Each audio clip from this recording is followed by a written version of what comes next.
Good morning, everyone. As said, I'm Brandon. I'm Zach's oldest son, and Wendy, if you guys know my mom. So I wanted to speak on my testimony, and through that, what the grace of God and what the grace of an earthly father can do to instill change in me, in the son, you know. So I'm going to kind of bash my dad a little bit, but there'll be some encouragement in it as well. I'm the oldest of four. I got two younger brothers who we all have attended No Man Left Behind when it first, I guess, became a thing. And I have a younger sister as well. She's the youngest. We're all extremely close. And today I'm extremely close to my family, but back in the day I was not. I've been this size, this height, since I was 11 years old. And growing up, I was treated as a man, you know, because I was such a big guy. You know, I was probably as thin as that pole, but I was super big, super tall. My dad sucked. He was not a good dad. There was times where he was a good husband to my mom. There was times he wasn't a good dad to us, but growing up, he was a piece of work. And I'm sure you've all, if you were here for his testimony on right before Christmas of 2024, I'm sure you've all heard his testimony before, but I was there in the flesh. I know what he did, and there was a lot of hate and resentment towards my dad for a good portion of my life until I was 21. So I'm not going to get into what he's done. I'll get into what I've done. When I was 11, my mom picked me up from 6th grade camp and told me my dad was in jail for hurting my mom. And I used to be kind of afraid of my dad, you know, because he's my dad. You know, who's not going to be afraid of their dad, especially when they're angry. And my mom told me he was in jail, and the hate just started building. Fast forward just a little bit, my dad got out of jail. You know, you all know his testimony. He ended up going to rehab, got saved, all that stuff, came back into the house, and seeing my dad as this piece of work where I was afraid of, and now I hated, and now he was trying to be the dad of the year, trying to, hey, Brandon, you know, Jake, Jenna, Trevor, all my siblings, try to be this example of what a godly man is, who at the time I didn't care for that. I didn't care for it at all.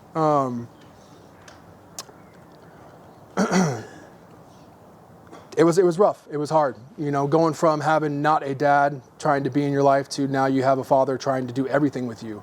There was a lot of pushback, and I mean, I was growing fast, same size, like I said, but my mind was growing quick, and it was a very rough relationship for me and my dad. It got to the point where I graduated high school. I started dating this girl. And,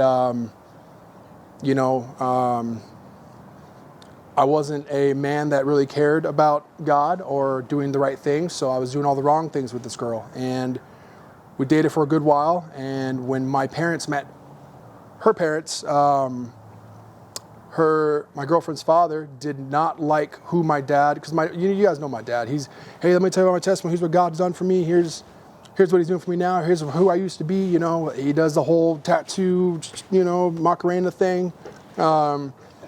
He's been the same. He's been the same since he's been saved. You know, nothing's changed with my dad. And, it was embarrassing for me. I didn't like it, and neither did her family. Her family did not like who he used to be or who he was.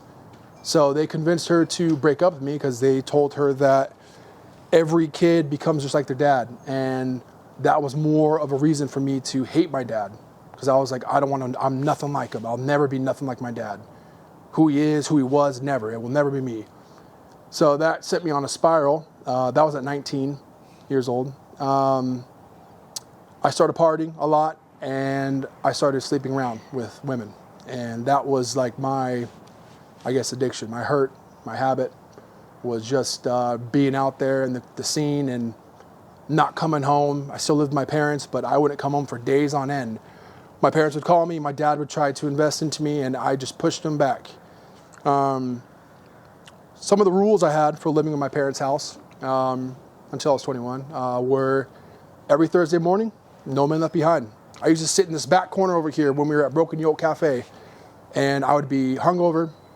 I wouldn't have slept all night. I was out partying. I was out with girls or whatever, and I'd sit in that corner. I'd try to go to sleep, and my 2 younger brothers would come with me because that was the rule we had in the house. You have to go to No Men Left Behind on Thursday, and I would just sit there, and I didn't care about who was doing worship. I didn't care who was speaking. It was a rule I had that I had to be here. You know, my dad was trying to invest into me as a man of God, and like I said, I didn't care. I didn't want none of that. There was nothing in me that wanted to be a part of this. You know, it got to the point where me and my dad's relationship got so awful, so bad, where my mom did not want to do this, but my dad needed to. He asked me to leave. He kicked me out.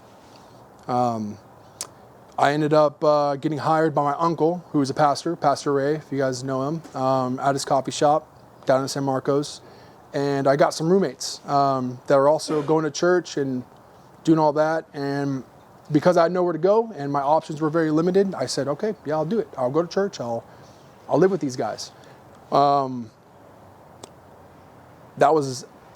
Sounds good on paper.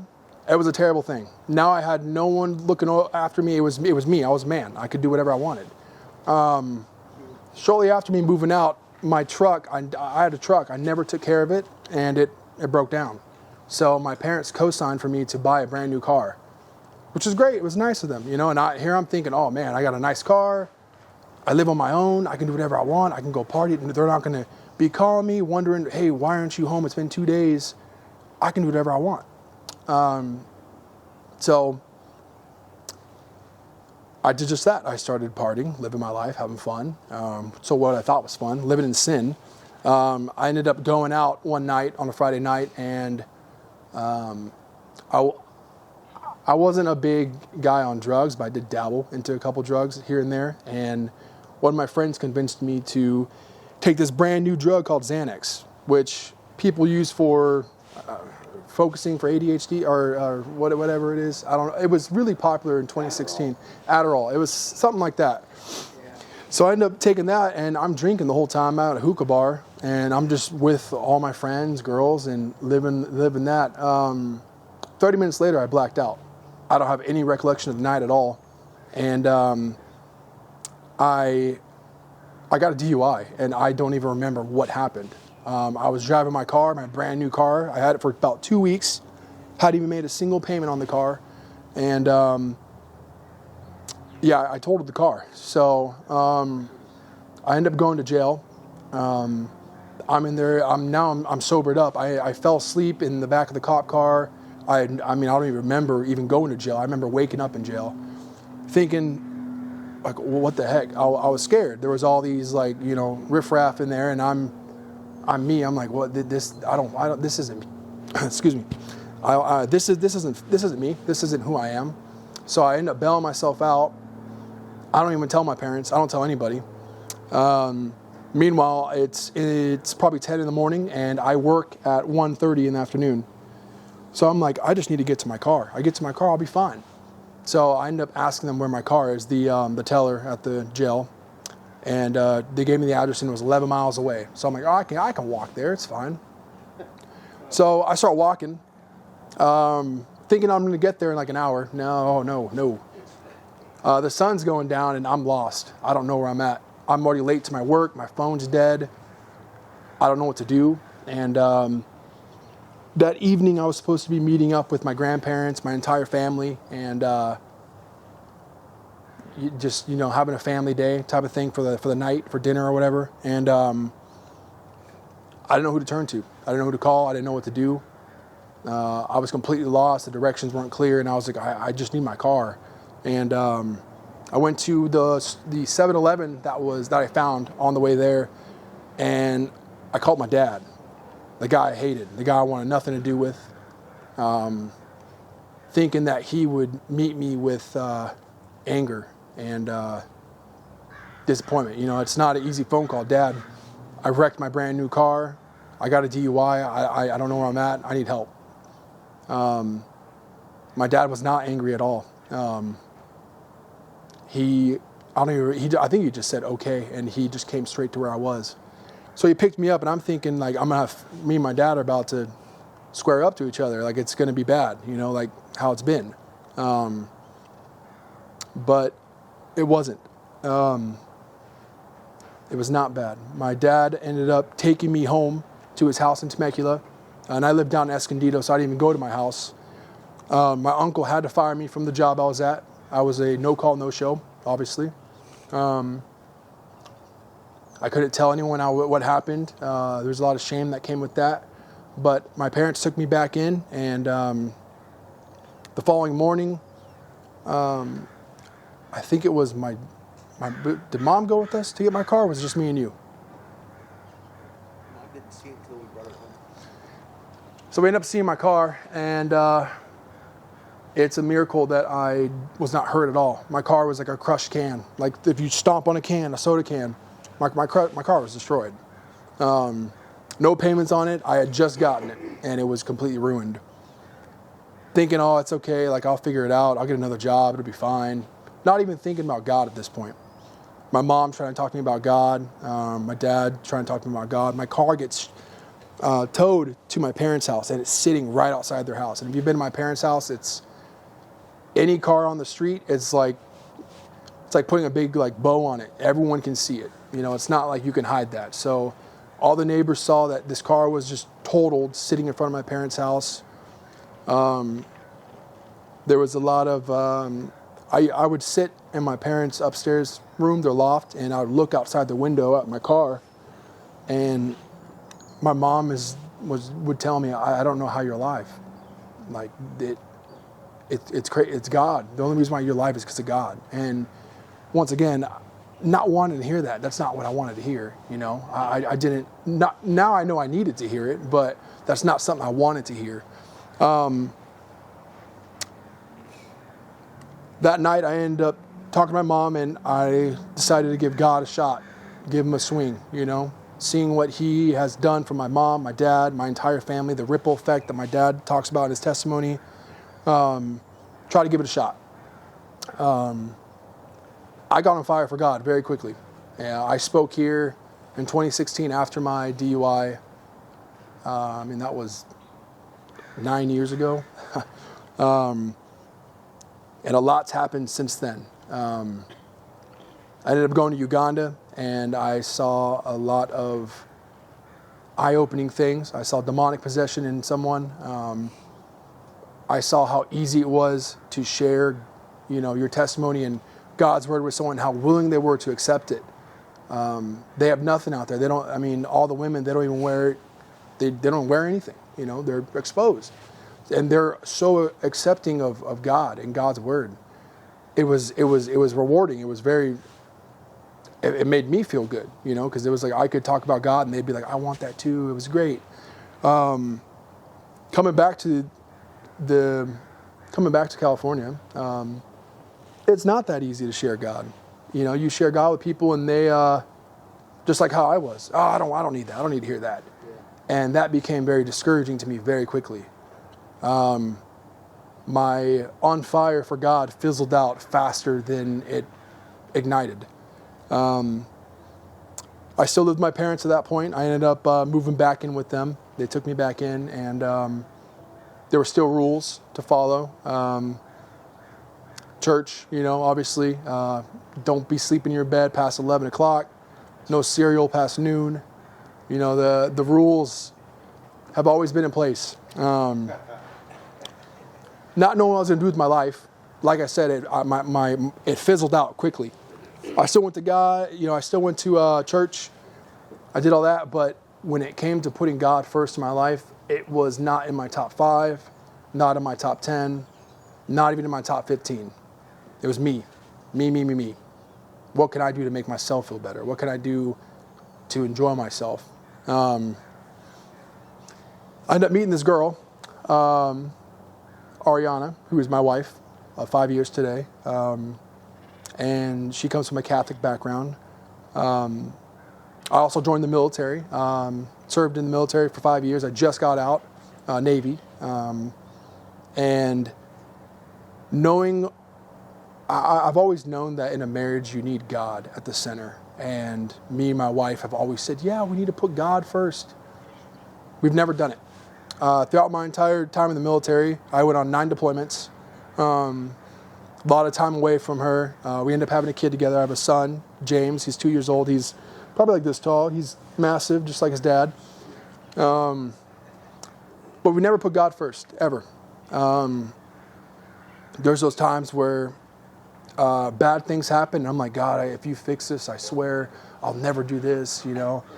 But when the good things come, I never thought, oh, thank you, God, for doing this for me, you know. It was always, oh, I'm in trouble, I need help, God help me, you know.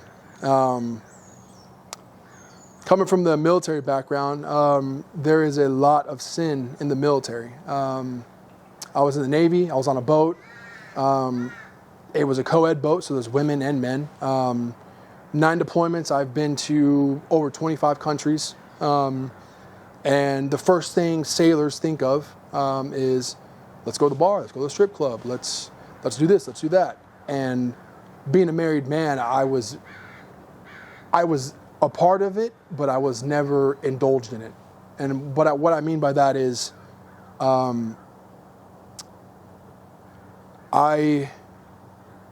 I knew what was going on around me, but I never was the guy to be like, yeah, let's go do this. And I was never the guy standing in the strip club paying someone money to get naked. That was never who I was. That was never something I was about, because I was loyal and faithful to my wife. Not to God, but to my wife. A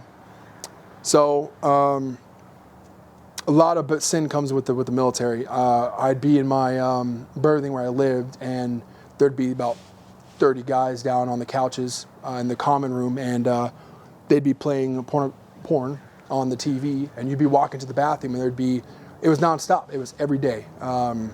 Just having all that good company corrupts good morale, and trying to be, which is funny because it's like I wasn't even thinking about God. I was thinking about just being faithful and loyal to my wife, and not bringing that sin into my life. So not putting God first, obviously. I ended up home port shifting from Rhoda, Spain to Norfolk, Virginia. And my marriage really was going downhill quick. We had a child. I had a lot of deployments. My captain on my boat gave me the permission to see my son's birth. But 30 days after that, he said, we're going on deployment. I was gone for 6 months. So having a brand new kid, your wife that needs you, we're all on the me and her on the East Coast, and her family is literally 3 minutes down the road from here. My family, Temecula. There was no help. She had no help from me. I couldn't help her. There was no service on my boat at times, so it's not like I could be in contact with her every single minute of the day. It built a lot of resentment towards one another. And it was a very hard chapter of life. And then transitioning out, I've been out since January 13th. I've been a civilian.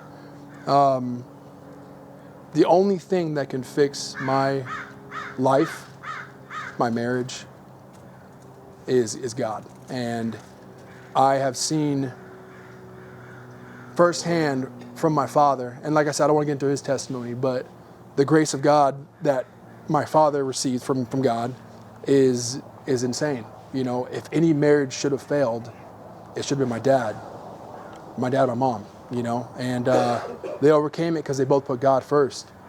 And since I've been back, I've really tried, I don't want to say I'm trying, I am putting God first every day. Core ministry, I'm men's group every Thursday night. If I had it my way, I'd love to go to church every day. However, I need a job. I'm trying to find a job still. But it's been because of my dad and seeing God work in his life. At 30 years old, I'm wanting to take it all seriously. And I know there's fruit there, and I know it's not going to be overnight. Oh, I put God first. I put God first this morning. My marriage is fixed. We're happy. I have a great job and all that. I know it's going to take time, and I'm just thankful that God has not given up on me and my family. It's been it's hard. It's hard when you turn your back away from God, and especially when you were so on fire for Him, and you come back and you think you don't need any of that. You're better than it, you know. And I've known a lot of the men here for years, and I've always put on a front. Oh yeah, everything's good, you know, everything's going all right, but everything's not been all right. I haven't put God first in my life, and it sucks to say at 30. I mean, I'm just glad it's not too late. But 30 years old, I'm realizing that I need to put God at the center of my life, and yeah, I mean, it's surreal, you know. But yeah, through the grace of God, that I know that I have a place with Him if I put Him first, and being the one to lead in my household. I want my wife to see a man of God and not a sinner, a man of the flesh, you know, where all I want to do is worry about how I feel, and you know. But yeah, I kind of lost track of where I was going, but yeah, basically what I'm trying to say is God's important. God should be the number one. You know, He shouldn't be in the top 5, top 10, top 15. He should be number one. You know, and you yourself should not be in the top 10, top 15. You know, and a lot of you men are inspiration to me. You know, I know I'm probably the youngest guy here, but maybe, I don't know. But it's not too late. It's not too late. So that's all I got. You know, I just wanted to hopefully encourage you guys to keep God first, and know that it's not too late. You can always put God first every day. So, yeah. All right. Thank you. Appreciate it.